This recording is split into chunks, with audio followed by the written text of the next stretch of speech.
তাহলে কি আমরা 2025-এ রোজার ঈদে পেতে চলেছি মেগাস্টার শাকিব খানের বরবাদ সিনেমা? বন্ধুরা, আমরা প্রথম দিন থেকে যে বিষয়টা জানতে পারছিলাম সেটা হচ্ছে বরবাদ সিনেমাটা কোনো ফেস্টিভ্যালে রিলিজ হবে না। দুই ঈদের কোনো ঈদেই ছবিটা আসবে না। আমরা প্রথম থেকে এরকমটাই জানতে পারছিলাম যে এটা একটা নন ফেস্টিভ্যাল রিলিজ। কিন্তু এখন কানাঘুষোতে উঠে আসছে একটা অন্য তথ্য। যদিও এই তথ্য কিন্তু কখনোই বরবাদ টিমের ভেতর থেকে আমি পাইনি। আমি তোমাদের বলে দিই, আব্দুলকে নিশ্চয়ই তোমরা অনেকেই চেনো, এবং আমরা প্রথম থেকে যখন মেগাস্টারকে নিয়ে কাজ করা শুরু করি, কন্টেন্ট তৈরি করা শুরু করি, প্রথম দিকে আব্দুল আমাদেরকে এত আপডেট দিয়েছে এবং সেই আপডেটগুলো এত অথেন্টিক হয়েছে, আমি চোখ বন্ধ করে আব্দুলের ওপর ভরসা রাখি। শরৎ মিউজিক বেঞ্চেস টিম ভরসা রাখে আব্দুলের ওপরে। তো কিছুক্ষণ আগে আব্দুলের একটি পোস্ট দেখলাম, সেখানে ও লিখছে যে বরবাদ সিনেমাটা নাকি 2025-এর রোজার ঈদে এলেও আসতে পারে।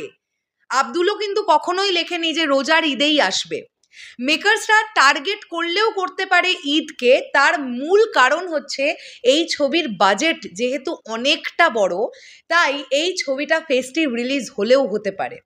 কেননা আমরা খুব ভালোভাবেই জানি রোজার ঈদ এবং কুরবানি ঈদ, এই দুটো ঈদে মেগাস্টারের ছবি এলে বক্স অফিসে সেটা কি হয়, কি তাণ্ডব চালায়, সেটা আমরা জানি। তো এখন এটাই দেখবার যে বরবাদ টিম তারা কি এটাই ডিসাইড করে যে 2025-এর রোজার ঈদেই তারা ছবিটা নিয়ে আসবে। যদি এমনটা তারা ডিসাইড করে থাকে তাহলে খুব শীঘ্রই আমরা সেটা জানতে পারবো। কেননা এই যে অ্যানাউন্সমেন্টটা আসবে, জানতে পারা যাচ্ছে কিছুদিনের মধ্যে এই ছবির একটা বড় অ্যানাউন্সমেন্ট আসতে চলেছে, সেখানেই কিন্তু আমরা জানতে পেরে যাব যে এই ছবিটা কোন সময়টাকে টার্গেট করে, অর্থাৎ কোন সময় মুক্তি দেবার পরিকল্পনা করে টিম ফ্লোরে নামছে।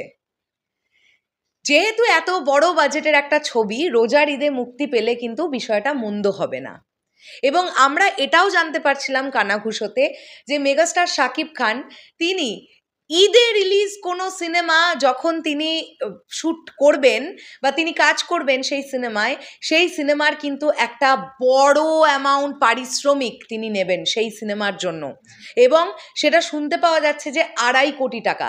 তুফানের হিউজ সাকসেসের পরে টাকার অঙ্কটা জানতে পারা যাচ্ছে megastar Shakib Khan festive release হিসেবে তিনি নাকি 2.5 কোটি টাকা রেমুনারেশন চার্জ করবেন।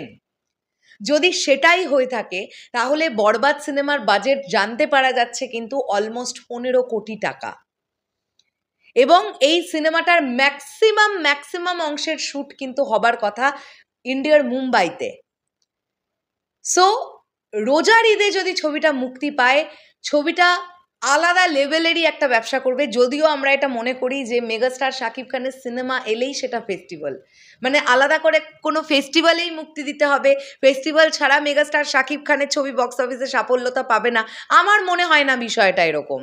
কেননা এই যে তিনি তার 25 বছরের ক্যারিয়ারে যে 250টা সিনেমা করে ফেলেছেন, সব সিনেমা তো ঈদে রিলিজ ছিল না। এরকম প্রচুর সিনেমাও তো আছে যেগুলো ঈদবিহীন রিলিজ ছিল কিন্তু ফ্যান্টাস্টিক লেভেলের বক্স অফিস করেছে। সো এটাই দেখবার, দেখা যাক। যদি মেকার্সরা মনে করেন যে এতগুলো টাকা লগ্নি করা হচ্ছে এই সিনেমাটার জন্যে, ঈদে রিলিজ দিলে তারা বেনিফিটটা আরও বেশি পাবেন তারা আশা করছেন, তাহলে ঈদে রিলিজ দেবেন।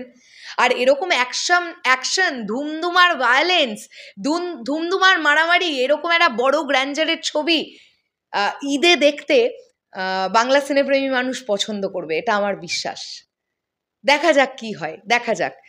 যদি ঈদে রিলিজ করে 2025-এর রোজার ঈদে যদি বরবাদ আসে, তাহলে তোমাদের কি বক্তব্য থাকবে? এই সিদ্ধান্তটা কি ঠিক নাকি ভুল? কমেন্ট বক্সে জানিও বন্ধুরা। শেষ করলাম ভিডিওটা, আসছি আবার খুব শীঘ্রই নতুন কোনো ভিডিও নিয়ে। তাহলে এখনের জন্যে টাটা।